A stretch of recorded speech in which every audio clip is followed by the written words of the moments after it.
On the morning of March 6, 2005, a dive team from the Texas Department of Public Safety lowered itself into a small stock pond on a remote ranch outside San Angelo, Texas.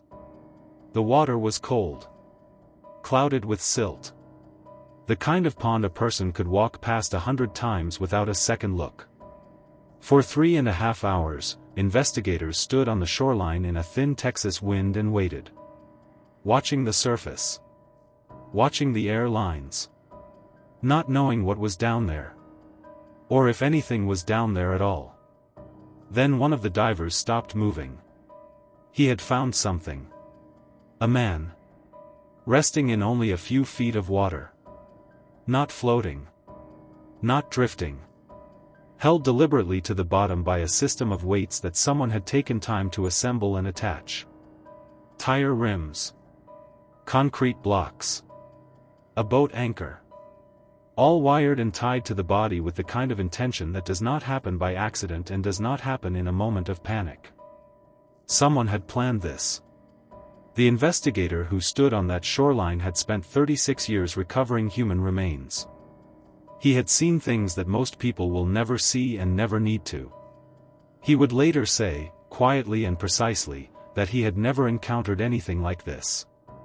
A human body in water, held in place by an apparatus designed to make sure it never surfaced. In all the 36 years I've been doing this, I've never had a human remains in water with apparatuses tied around his person to hold him in the water. When the weights were cut away and the body finally lifted free, the cold water had preserved it almost perfectly. The man at the bottom of that pond was Staff Sergeant Michael Severance. 24 years old. From Lee, Maine. He had been missing for nearly 2 months. And the woman who reported him missing was the same woman who put him there. Subscribe to Beyond the Evidence right now, because this case is about more than a murder. It is about how long a calculated lie can hold when the person telling it knows exactly which details to feed investigators and which ones to keep buried. Stay with this.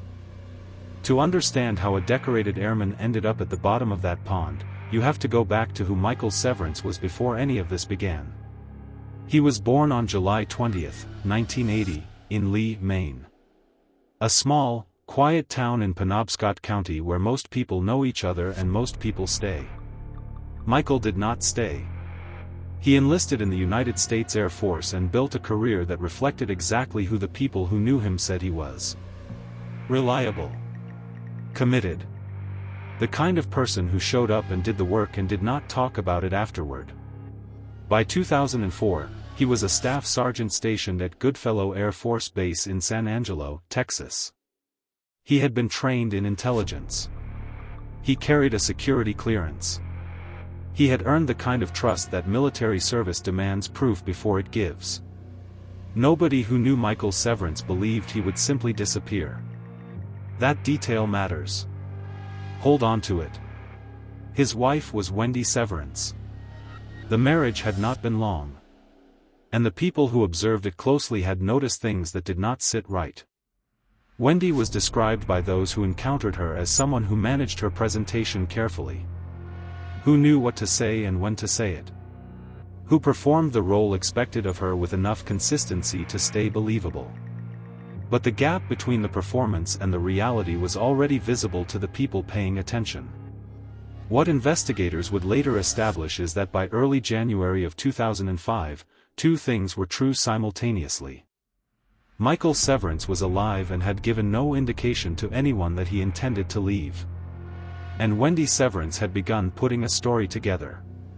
On or around January 14, Michael disappeared. Not publicly.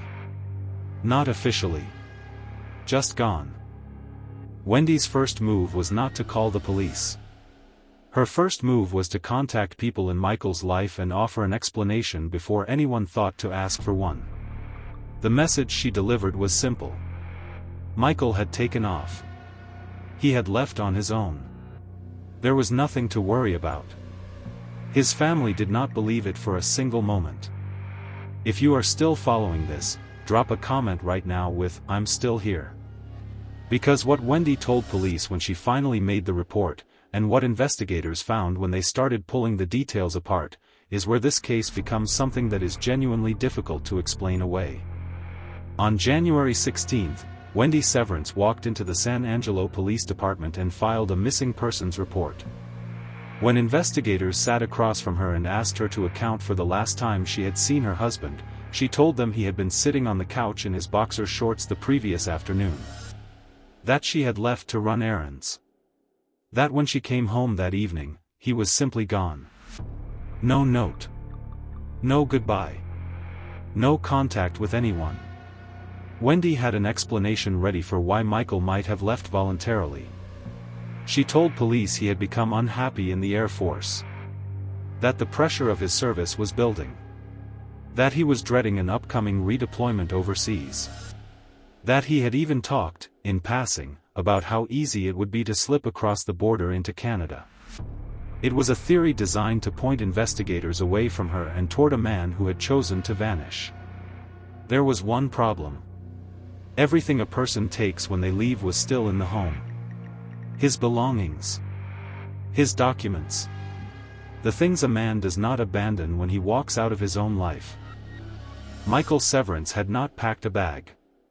He had not withdrawn money. He had not contacted his family, his friends, or a single person in his life to say he was going. For a man described by everyone who knew him as deeply connected to the people around him, the silence was not a choice. It was evidence. Investigators began looking more carefully at Wendy. What they found when they started tracing the timeline was a picture of someone who had been moving with more purpose than grief allows. The arrangements she had made. The conversations she had initiated. The way the story she offered stayed consistent in its shape but shifted slightly in its details depending on who was asking. That is not how innocent people respond to loss. That is how prepared people respond to scrutiny. The ranch outside San Angelo where Michael's body was eventually recovered was not a random location. It required knowledge. It required access.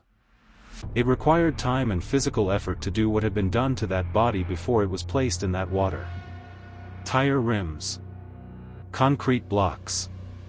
A boat anchor. All attached with deliberate arrangement to a man who was already dead and needed to stay hidden. Someone had sourced those materials. Had transported them. Had worked in the cold and the dark on the bank of a stock pond on a remote piece of Texas land to make sure Michael Severance did not surface. That is not a crime of panic. That is a crime of planning. When the dive team recovered the body on March 6 and the weights were cut free and Michael was finally lifted out of the water that had held him for nearly 2 months, the cold had done something that worked against the person who put him there. It had preserved the evidence. The manner of death was established. The cause was established.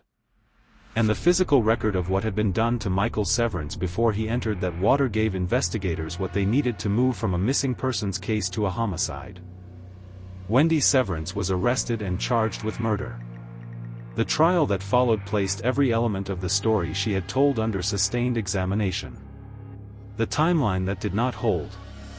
The materials that had to have come from somewhere. The location that had to have been chosen by someone with access and knowledge. The absence of any credible evidence that Michael had chosen to leave his own life behind. The jury heard it all. And they rejected the version of events Wendy had been offering since January of 2005. She was convicted of murder. The man she had waded to the bottom of a stock pond in the Texas wind was finally allowed to be who he had always been. A staff sergeant. A son. A man from Lee, Maine who had built a life in service and had it ended before he turned 25 by the person who was supposed to be closest to him. Subscribe to Beyond the Evidence, because every case we cover exists for exactly this reason. Not for the verdict alone.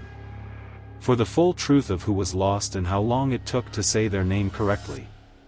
Michael Severance deserved better than 2 months at the bottom of a cold pond. He deserved the redeployment he was supposedly dreading, because dreading something means you are still alive to face it. He deserved to call his family. To keep the commitments he had made. To live the life he had built with the seriousness and the loyalty that everyone who knew him described without being asked.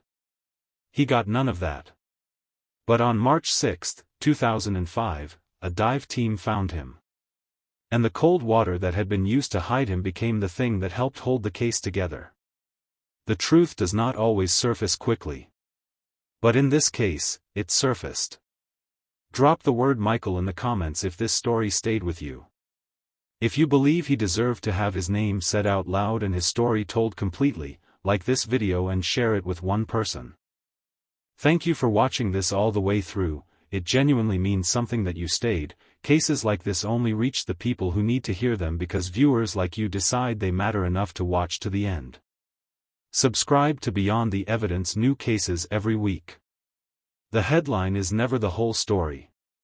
This channel exists to tell the rest of it.